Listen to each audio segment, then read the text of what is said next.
I'm Kate Riley. I've worked in military intelligence for over a decade, but tonight, I was just the quiet sister in the corner of a perfectly decorated dining room. It was my sister Madison's engagement dinner, and every chair around the long oak table seemed more important than mine. Madison was glowing, draped in designer silk and attention, laughing too loudly at Daniel's stories from the field. He was her fiancé, tall, square-jawed, exuding that calm command presence that civilians mistake for charisma.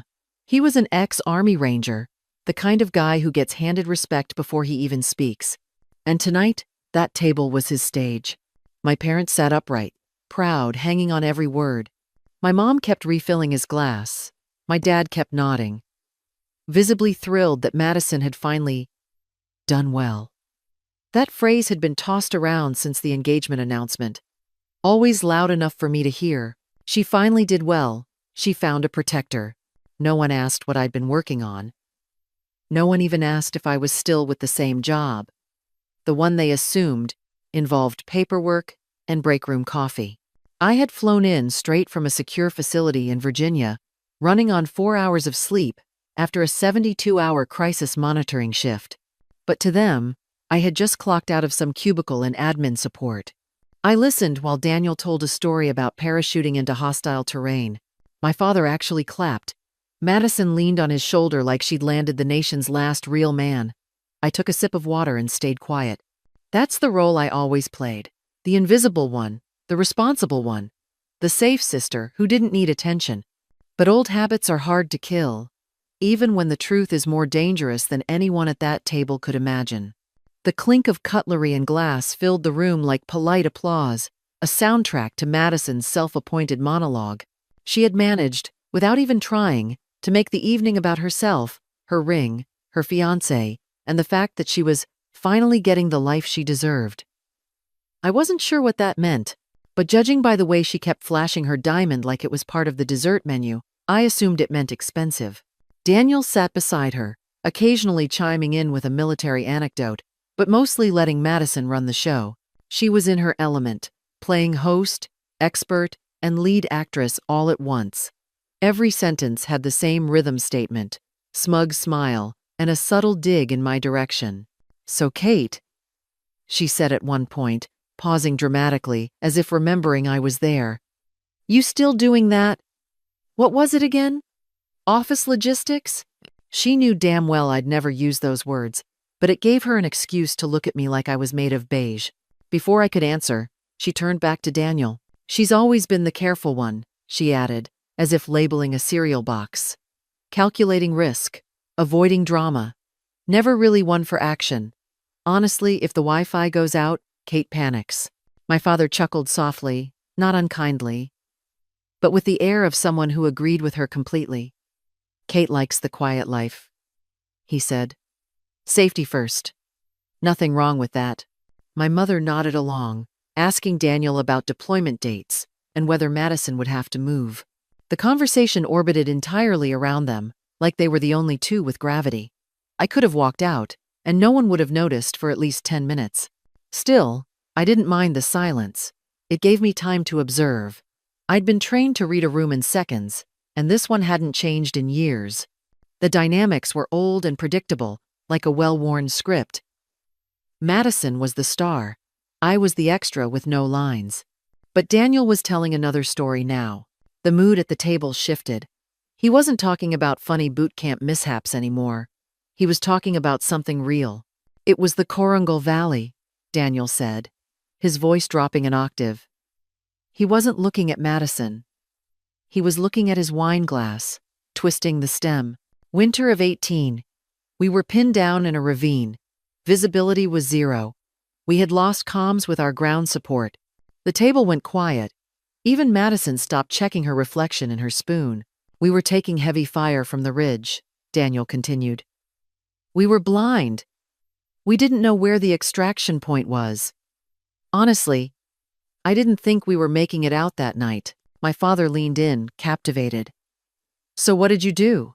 "We got lucky," Daniel said, shaking his head. "Our radio picked up a signal on the emergency frequency. It wasn't our usual command. It was Something else. Someone higher up the chain. We call them watchtower operators. Eyes in the sky. Ghost signals. I felt a cold prickle at the back of my neck. I knew that mission. I knew that night. I remembered the snow on the satellite feed. I remembered the thermal blooms of the enemy combatants moving into flanking positions.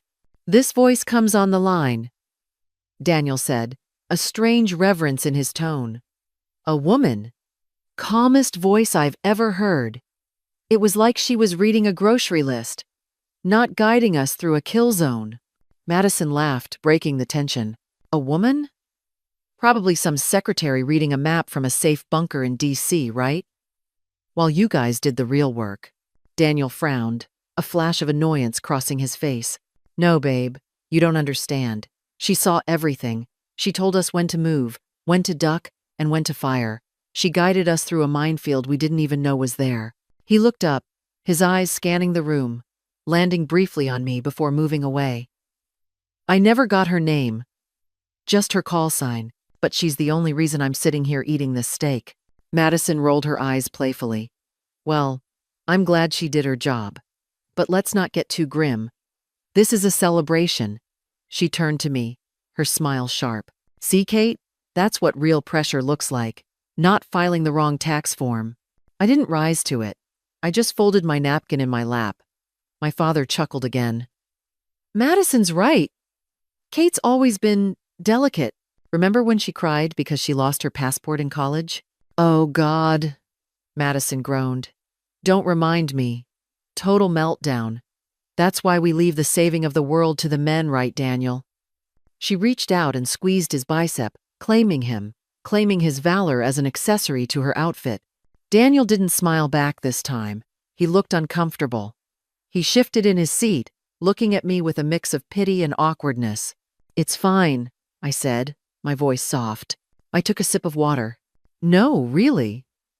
Madison pressed, clearly enjoying the contrast. Daniel faces bullets. Kate faces what? Paper cuts? It's cute, really. Everyone has their role. The table laughed. My mother, my father, my sister. Even Daniel gave a polite, forced chuckle, trying to keep the peace. I set my glass down. The sound of the crystal hitting the wood was precise. I looked at Daniel. I didn't look at my sister. I locked eyes with the man who had just shared his darkest memory. The extraction point wasn't the ridge, I said. My voice wasn't the voice of the quiet sister anymore. It was lower, flatter. The voice of command. The laughter died instantly. Daniel froze. What? He whispered. You were pinned in the ravine, I continued, my eyes boring into his.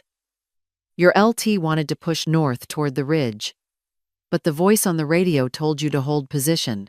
Daniel's face drained of color. His mouth opened, but no sound came out. She told you to hold, I said, reciting the memory that was burned into my brain just as deeply as his, because thermal imaging showed a heavy machine gun nest set up on the north ridge. If you had moved north, you would have been cut to pieces. Madison looked confused. Kate, what are you talking about? How would you know? Quiet, Daniel snapped. He didn't look at her. He was staring at me like he was seeing a ghost. I leaned forward slightly. The call sign wasn't just Watchtower, Daniel. It was Watchtower 4. Actual. I switched my tone. I dropped the civilian cadence completely. I spoke in the rapid, clipped, distinct rhythm of a Joint Special Operations controller. Viper 6, this is Watchtower. Infrared confirms 3 hostiles at your 2 o'clock. Abort northern approach. Pop smoke and proceed vector 3-9er. We have eyes on. You are not alone. Over. The silence that followed was absolute. It was violent. Daniel knocked his chair back as he stood up. His hands were shaking. My father looked at me, terrified. My mother looked at Daniel. That voice, Daniel breathed. It's you. Madison laughed, a nervous, high-pitched sound. What? Don't be ridiculous, Daniel. Kate works in logistics. She probably read that in a book or… Shut up, Madison, Daniel said. His voice was low and dangerous. Excuse me? Madison gasped. I said, shut up. Daniel didn't look at her. He walked around the table. He stood in front of me. He looked down at me, not with the pity he had shown earlier, but with awe. You were in my ear, he said. For 3 hours. You got us out. I did, I said calmly. And you followed orders well, Ranger. You kept your head down. My father stood up, his face red. Now wait a minute. Kate, you were there? In Afghanistan? I wasn't in Afghanistan, Dad, I said, not breaking eye contact with Daniel. I was in a skiff in Virginia, controlling a drone array and a satellite feed worth more than this entire neighborhood. I was the one deciding who lived and who died that night. I finally looked at Madison. She looked small. The designer dress, the diamond ring, the smug smile. It all looked like a costume now. You asked if I face paper cuts, I said to her. I face the decisions that bring men like your fiancé home. I don't talk about it because I don't need your applause. And I certainly don't need your permission to be important. Madison opened her mouth to argue, to reclaim the spotlight, to make it a joke. Daniel slammed his hand onto the table. The cutlery jumped. Do you have any idea, Daniel said to the room, his voice shaking with rage, what clearance level she has to have to run that op? Do you have any idea what she carries? He looked at Madison. You've been mocking her all night. Calling her safe. Calling her boring. He laughed, a harsh, bitter sound. She's the most dangerous person at this table. She saved my life, and you treated her like a servant. I didn't know, Madison cried.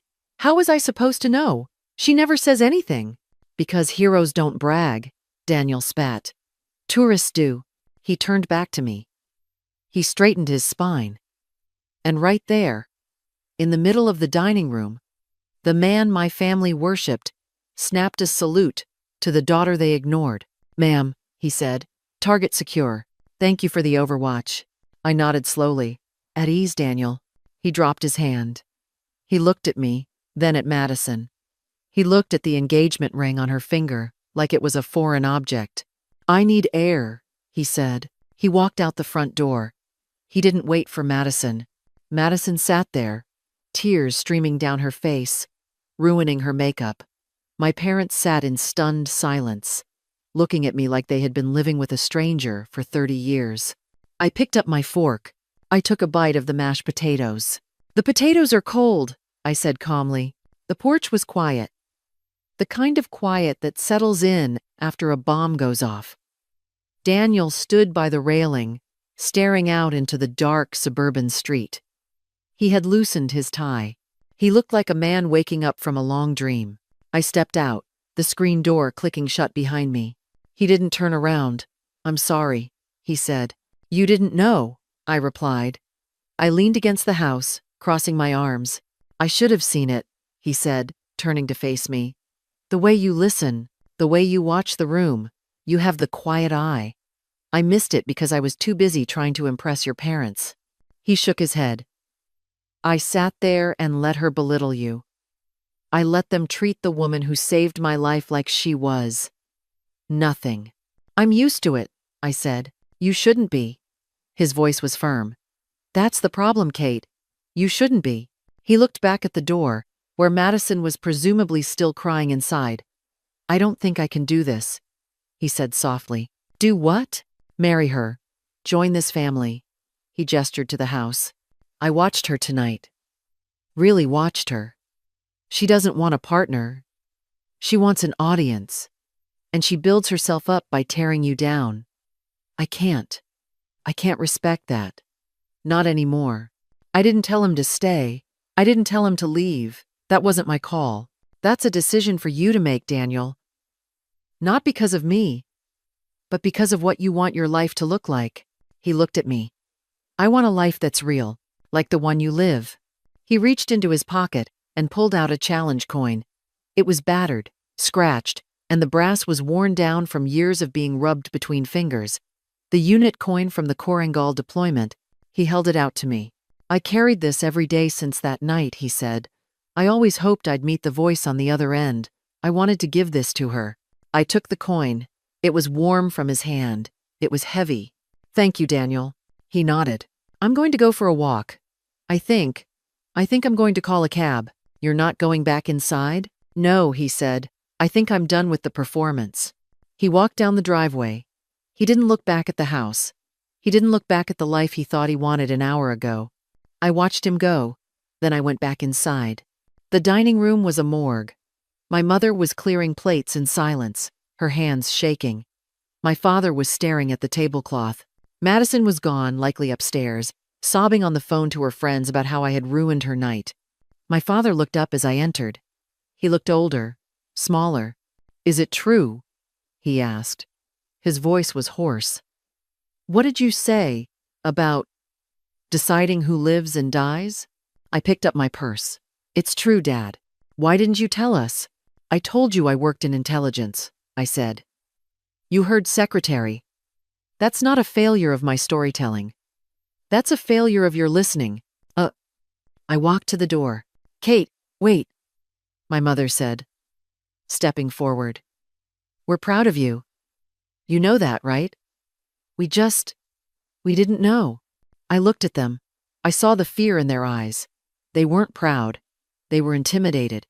They were realizing that the hierarchy of the family, Madison at the top, me at the bottom, had been a lie they told themselves to feel comfortable.